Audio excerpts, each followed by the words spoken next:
What's that? Chad has been threatening Milady. Be careful, Chad. You wouldn't want to wake the Alpha.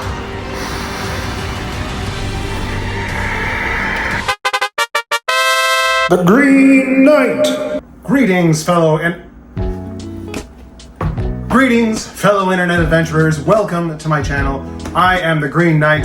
This is Bartholomew, and tonight we are gonna dive right back into r/NeckBeardStories. Excellent.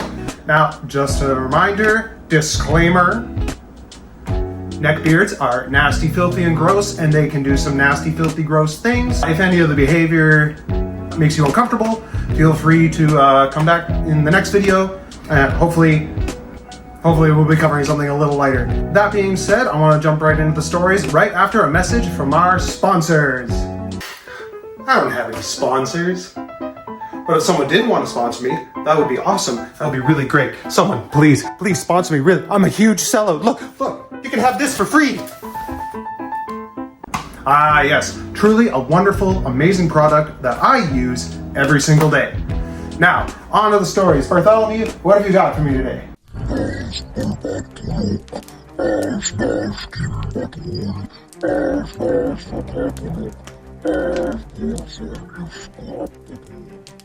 Alright, story number 1. From username Didi Duda. Neckbeard stole my clothes to pretend that we had relations. One of the guys on my course, let's call him Necko, was over for a flat party me and my friend had. A kind of get-to-know-ya thing. Already we knew he was a bit of an odd sheep. Not bad, but a bit... Anyway, he stole my Harley Quinn cosplay that night. And some underwear, socks, and a bra. What was he planning to do with that? I mean, to each their own, you can dress however you want. But, yeah, that's a choice. I didn't notice for ages until one of the other guys in the course messaged me and asked me about me and Necko. I was confused, and he informed me in a boys' night out, he told people we hooked up, and I did it with him in my Harley cosplay. Okay. So he took it to like show his buddies to be like, look what she forgot at my house. Yeah, kind of a dick move. And he sent me the photos that Necko sent to the boys' group chat. First of all, he stole like 200 pounds sterling worth of cosplay stuff. Wigs, boots, and clothes. Haha, fun times. Yeah, he was sending those photos to his boys to try and pretend that you guys, hooked up, which is a dick move. But like, why would he need to steal all that stuff? You know what I mean? I feel like maybe he was wearing it, which is like to each their own. But buy your own cosplay shit if you want to dress up like Harley Quinn, right? Like, how much can it be? The pants are like this big.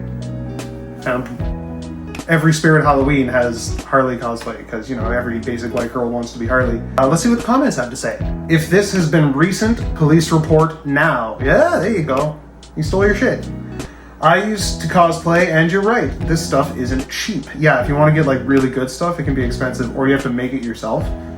But furthermore, that is full-on danger behavior. Yeah, it's kind of creepy. I would just cut this person off.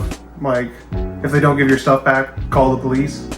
And yeah, just cut them out of your life. You don't want this person around. JDawn97 says, man, I've seen some gross shit on this app. This kind of behavior is horrific. File that police report, threaten to get his ass for defamation, expose him to everyone that knows him, make this as uncomfortable of a process as you can to embarrass him. Lying about bodies is already sicko stuff, but to be out here robbing women to boost the lie, nah, bro, that's just foul. Yup, for sure. Like, it's like pathological liar behavior. If he's gonna lie about this, what else would he lie about? Although I've heard you can flip this around on him and be like, oh yeah, we did it, and his pee-pee was really small. Just tell all his friends that he was the worst lay you've ever had, and that'll shut him up. We got one more comment. What does it say?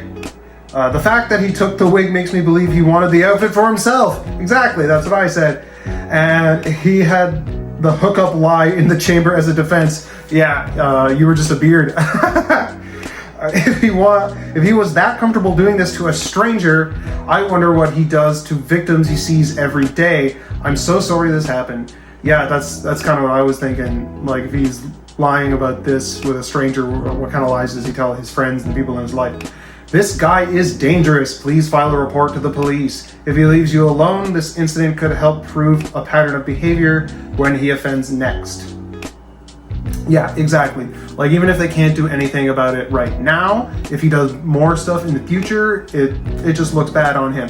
So, yeah, like, all the comments all agree. I agree. Try and get your stuff back and file a police report, because that's creeper behavior. On to the next one. Story numero dos.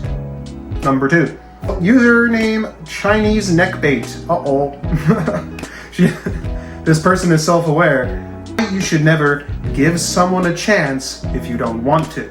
I think that goes without saying, but let's see what shenanigans OP gets up to. Hey guys and girls, this probably won't be a neckbeard story in the traditional sense, more nice guy territory. Cool, we like nice guy territory. They overlap with neckbeards a lot. If you drew a Venn diagram of like neckbeards and incels and nice guys, it's pretty much a circle. But I figured the sub would accept it anyway. Yeah, we take all kinds, because like I said, nice guys and neckbeards, they cross a lot of... They're very similar. So let me set the scene for you. Imagine this. It's China in 2010, 2011. I was in secondary school, grade 8 at the time. Middle school for Americans who don't use that term. At the time, the shit stain known as Elliot Roger was sulking around with his sad boy baby rage. Oh yeah, Elliot Roger is a notorious incel neckbeard. He did some pretty crazy stuff and wrote this big long manifesto. Look, we're not going to go into the Elliot Roger saga today. About me. Back then, I was a young girl who was struggling to make romantic connections, and still did throughout senior high school. So back then, I was developing crushes on both guys and girls. You go, girl. As I came to terms with being bisexual around that time. And unfortunately, none of them ever returned the favor. I'm sorry. Hopefully you've grown into your own as you've gotten older. But it happens. Then there was Nice Guy. He wasn't the worst looking, but certainly not the best. I would say he was average at best. For the entire year I knew Nice Guy, me, him, and the rest of our friend group always talked around during our breaks, talking about anime, tips and tricks in the games we were playing back then, and what we wanted to do when we became adults. Like, for instance, I wanted to go to Japan, be an idol, and voice in anime. That sounds really fun. I did eventually end up moving to Japan a couple weeks ago. Yeah, there you go. Make your superstar dreams come true. Let's go. But every so often, Nice Guys would complain that he doesn't have a girlfriend, or that some girl rejected his advances, and somewhere along the lines of, these girls are missing out on how much of a great guy I am, and whatnot. Yeah, that's the rhetoric. He's probably trying to get a pity party from you, OP. He's been like, I'm so sad. Why don't the girls like me? I'm such a nice guy. Yeah, until you're not. If this happened now, my beard alarm would go off loudly. Beard alert! Beard alert! But back then, I didn't know any better, so I always nodded and agreed and thought, how dare those shallow girls, because, let's be honest, I was in the same boat, and would be for the rest of secondary school. So it was nice to see someone else shared my struggles. He got you believing the rhetoric that, oh, all these other girls are so mean to me, why don't they give me a chance? Probably because of your personality, and I haven't read this ahead of time, but I'm sure we'll see why the other girls aren't giving him a chance. I had never heard of Nice Guys TM at that point, so I didn't know any better. See, this is why I do this channel, so I can raise awareness for neckbeards and nice guys and leg beards and nice girls, so that we can avoid running into them or becoming them in the future. No one can force me to do anything I don't want to now. But back then, I didn't have the strength to refuse something I didn't want to do. So I begrudgingly accepted a date and was told it's only a couple of hours. He asked me what we should do, so I suggested many things, like throwing rocks in rivers or just walking around. Anything that involves both parties. He shot down all my ideas. Oh, that's not fair. Like skipping rocks and going for a nice little walk, that'd be really nice. Like first date idea? Maybe stop at a little coffee shop or something. I don't know, that sounds romantic. After he suggested we go to his place, it really sank in. I absolutely wanted this little hangout to be over. Yeah. Now I see what the girls were missing out on. An energy vampire, like Colin Robinson. So he invites me to his room, and he says he's playing video games, and that is the hangout. Not together? He just wants you to watch him play like Fortnite or something? Not we, mind you, he. As in he wanted to do what he wanted to do. Okay, but if you're gonna bring your potential girlfriend over, throw in like Mario Kart or Smash Bros. Or something. It takes two, like a multiplayer game that you can cooperate and work together on. Don't just like throw in Witcher 3, as awesome as Witcher 3 is, and just sit there and let her watch you. Like, some girls are into that. Like, some girls like watching their guys play video games, but most don't.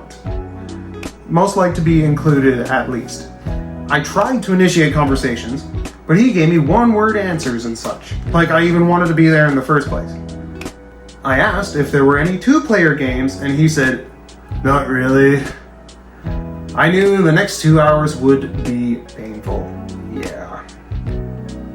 I'm sorry, he just wants you to sit there and watch him play games. That sucks. So, not much happens there. Good. I bug out after a few hours that felt like millennia. Okay. At least he just sat there and didn't try any shady shit. It's what happens afterward that really does it. Okay, so for the next few days, I sat with my friend group and nice guy was nowhere to be seen. Okay, good. A little worried, I was sent to find him. And find him I did. Talking to a group of kids. I eavesdropped a little and overheard my name. So Chinese Beardbait and I were hanging out, and I asked her to be my girlfriend, and she said yes. This did not happen. At all. This was merely one pity date to see if we were compatible, and I concluded that we were not. I wanted to explode, because as I said before, I do not like him like that. But I didn't want to cause a scene. So, I briskly walk over and explain to the group that Nice Guy and I are not dating, and then walked back. A scene that I will admit seems to resemble that one Giga Chad meme, where he doesn't explain any further and leaves. Yeah, just say your piece and walk away, don't explain yourself. But I didn't even feel like a Giga Chad, I felt like I was gonna shrivel up. Don't let him shrivel you up. Don't let him get to you. Like, you did good. You did the right thing. After all this, he did continue his "why don't girls like me" sad boy routine for a while, until he got over himself and actually worked on himself, and became a decent human being. Good. Kinda like if Elliot Rodger had a good ending. Yeah, well, it didn't. Yes, I know, it wasn't a crazy neckbeard story. It wasn't this traditional nice guy story. It was just a rather bland situation, but I wanted to relay this story because I want every young person to know the harsh truth I learned. Some people deserve to be single. Yeah. Yeah. Some people do deserve to be single because they don't know how to act around people yet. And that can last into adulthood in some cases, which is unfortunate. You can get better. Maybe this guy just hasn't met the person that really sparks his interest, that he really wants to spend time with and would be happy to play two-player games with, or not play games if she's not into it. He just needs to be a little more empathetic to other people when he's hanging out with them and not just do whatever he wants, especially if it's like a single participant sort of thing. And I want everyone to know that you are not obligated to give someone a chance at all. That should be of your own doing, and no one should ever pressure you into that. Absolutely not. Not family, not friends, definitely not strangers online. If you ever feel pressured into meeting someone, don't, because that's a red flag right there. You might not know why, but your brain knows why. So keep yourself safe out there, guys. Well, I think that's going to do it for me and Bartholomew today. Those were a couple creepy neckbeards, and I hope that we all learned a valuable lesson about not stealing people's clothes or pretending that you are dating, because that's very rude. Thank God neither of these neckbeards were too heinous, but they were a little creepy all the same, as neckbeards tend to be. Thank you all for watching. Please like and subscribe. Drop a comment for any other topics you want to see me cover, and stay tuned for more stuff coming in the future. I got a lot of ideas bouncing around, and I hope you guys like what I've got coming up. Thank you once again for coming out. Please stay safe on your internet travels. Till next time.